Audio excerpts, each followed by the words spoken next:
Generally, people will purchase a motorcycle when they are experiencing a midlife crisis. If you are young, you've probably heard of what a midlife crisis is. You've heard of it, but just because you've heard of something, just because you know about something, doesn't mean that you really understand it. Stone Man. Sungrand Studios.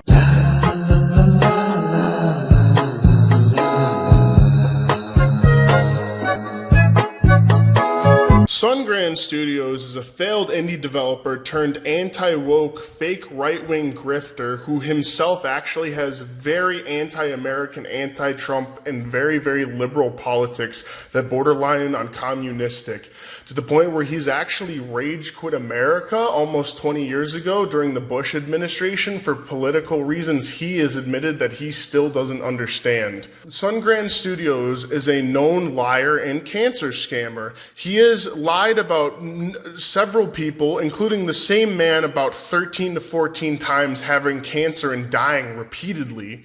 And when he was called out on it, he just deleted the videos and never really addressed it. At the same time, in real life, his own mother, who had cancer and is in cancer recovery, needed money for her medication, which Jerry actually refused to pay into, refused to acknowledge, and refused to even help, and left his mom, who's in cancer recovery, rot in a mud hut in the Philippines in extreme poverty, while he spends dark side fill and quartering level amounts of money on toys and bullshit every month. I have a great video about that in the description. Now that I've gotten the new viewers caught up on Sungrand, I need to basically say, like, this middle-aged crisis language, this is directed at me. His boyfriend, DJ, who lives right down the street for him and is actually a bigger A-log of him than me, this is language that he actually has been using for a while at me. DJ actually even, so the video I made called Sungrand Studios Constant Lying literally gives me Jeremy Hambley urban-style diarrhea, was a video that made DJ kind of upset to the point where he actually accused me of having a midlife crisis. That was about a week ago. And I would like Jerry and DJ to both know a couple of things. One, the fact that from the back, I look like a thick middle-aged woman. That doesn't necessarily mean I'm middle-aged. Number two, boys, I know that's not Jerry's house in my intro, okay? I specifically picked that house in my intro because that wasn't Jerry's house. Jerry's house is the house to the left. All right? Thanks for joining me. I'm glad you're here. Today we're going to take a look at Samus's new final smash for the new Smash Bros. Oh, sorry, no, we're taking a look at Samus's motorcycle. This is a request from one of the viewers of this channel. I'm going to point out a couple things in the trailer. I'm not really going to focus on the trailer that much. I'm going to explain a particular topic related to the motorcycle. There have been some people online that are wondering why the motorcycle, the motorbike, looks bad. Why does it look worse than the rest of the game? And this is something that was asked of me in the comments in one of my previous videos. So I'm going to explain that. I'm going to go over a couple details in the trailer, but more importantly, I want to discuss why is Nintendo giving all of their characters motorcycles. Generally, people will purchase a motorcycle when they are experiencing a midlife crisis. If you are young, you've probably heard of what a midlife crisis is. You've heard of it, but just because you've heard of something, just because you know about something, doesn't mean that you really understand it. And you won't really understand what a midlife crisis is until you experience it yourself. It's often something quite stressful and traumatic that tends to trigger a full-on midlife crisis, and as a result, many people will do things like get a tattoo, start skydiving, cave diving, or purchase a motorcycle and start riding a motorcycle. Now, a midlife crisis, it basically, when people realize that they don't have that much time left and they have reached a point where they've burned up about half of their lifespan, and that they're looking at the rest of their lives. And you often see people who start feeling that when they start losing their parents and they have to deal with the grief and the loss of their parents. And sometimes you can experience a dilemma like that sooner in your life. If you have friends and you've ever had to watch them suffer and die, if you've ever had to hold a friend's hand as they pass away, if you've ever had a friend tell you in confidence that they're afraid of death because they only have a couple months left to live.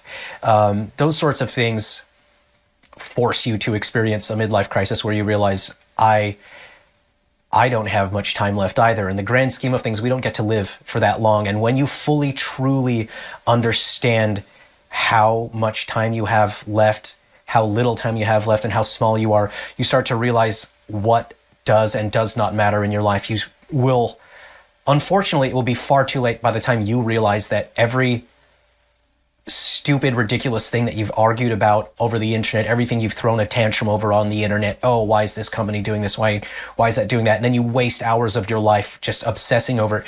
You are not going to realize until your deathbed how much you've wasted your life and how you wish you could go back and make use of the time that you had. Instead, you wasted it on complaining about companies doing lawsuits and patents, and you're crying like a little baby.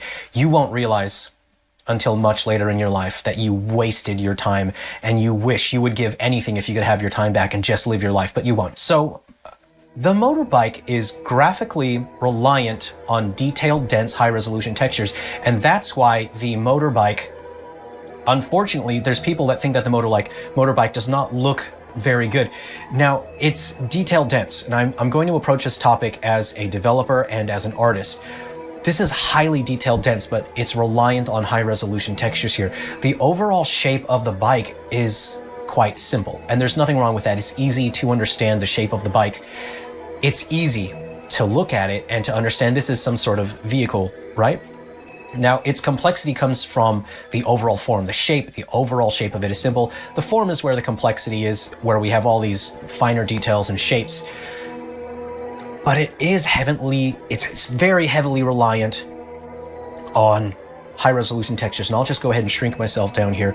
And if we have a look at the bike, there's very interesting shapes. I think it's quite interesting to look at. I think it looks good, but I want to explain why people feel like it does not look good. It relies on very specific lighting in order to look good. So we'll double back to that, but I just want to point a couple things out about the trailer here. This is actually quite low poly count. These models here, it's quite noticeable here. These are not high density in terms of poly count, and it shows to me that the developers are very cognizant and careful with how they use their rendering budget. These buildings are low resolution, but they're detailed in a way that you don't necessarily are distracted by the low poly count detail. A less experienced developer would just use some advanced modeling program to do all the heavy lifting for them and to generate these in super high poly count, and then they would use it in Unreal 5. But these developers, this tells me that they're extremely careful. They really know what they're doing. Something I find interesting are these lightning effects. So I want to explain this as an artist and a developer. I think this is actually a quad. This whole thing is just two triangles squished together. It's a quad. It's two polygons, and they are just running an animated texture down that. This is not an actual particle effect, and I believe that's what that is based on what I've seen here. We're going to see it here and here as well, and it's just animating the texture. It has some frames, and it's animating downwards, and this is a very efficient way to do this. It looks good, and it's easy to manage, it's scalable, it does not have a high rendering cost, and it's very easy to implement, and it looks fantastic. So I believe that is what they're doing here. So this is not actually a particle effect, it's not lighting, it's just a flat quad that's got a little animated texture, and then it offsets that texture there. It's cool. It's a frame animation and an offset. Very cool, I like that a lot. Okay, now we'll look again at 19, it's designed specifically to look like Samus's armor. It all matches together, sort of. If you see the seams in Samus's suit, it matches this sort of like a carbon fiber lines and ridges. Very neat. I like that look. It's sleek. It's interesting when it's in the right light. And unfortunately, if the lighting is not perfect, then the details are not that visible. So something that I find quite interesting that I really like is the physics simulation. Let's go ahead and have a look as the front fork of the bike bounces up and down as it lands. We're going to see physics simulation all throughout. It looks neat. I really like that. I think they've done a great job with that. It reacts to the terrain, colliders. It's not just going flat and smooth. It is reacting to the bumps on there. Looks very cool. Unfortunately, the design of the bike, it's designed to look good at a medium distance, but very, very close. This is where I think people say it looks bad, this particular kind of shot. And this is because the design of the bike overall is very reliant on high resolution textures, but when you are extremely close, the textures are not high resolution enough here. I think people are reacting negatively to seeing the bumpiness here. This is a result of texture filtering and texture compression. When a texture is applied to this, I believe that's coming from both the normal map and the albedo map, and you can see the pixelation and the bumpiness here. That's because the texture itself is not high resolution enough for this particular angle, this framing of the camera.